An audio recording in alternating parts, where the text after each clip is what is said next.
बिस्मिल्लाहिर्रहमानिर्रहीम। Akhtar moral stories में आपको खुश आमदीद कहती हूँ।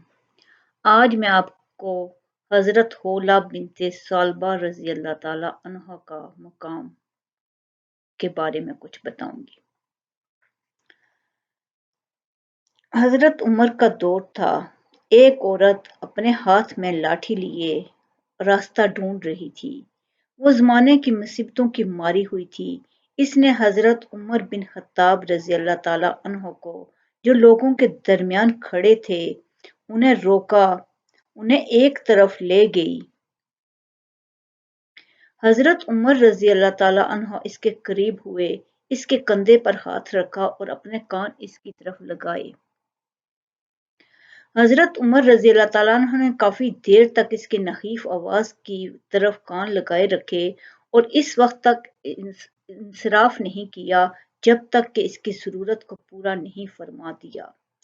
इसके बाद जब हज़रत उमर रज़ी अल्लाह ताला अन्हो लोगों की तरफ वापस आए, जो काफ़ी देर से खड़े उनका इंतज़ार कर रहे थे, तो किसी आदमी ने कहा, ए अमीरुल मोमिनीन, आप रज़ी अल्लाह अन्हो ने इस बुढ़िया की खातिर कुरैश के आदमियों को रोके रखा।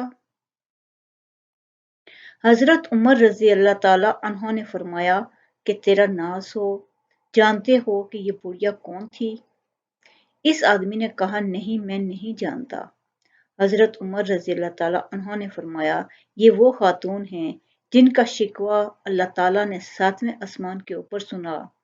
ये होला बिनते सालबा रज़ी अल्लाह ताला अन्हो हैं। खुदा की कसम, अगर वो रात तक मेरे पास से वापस ना जाती तो भी मैं उनकी ज़रूरत पूरी करने तक वापस ना लौटता। अल्लाह आपको बहुत बहुत खुशियाँ दे। शुक्रिया।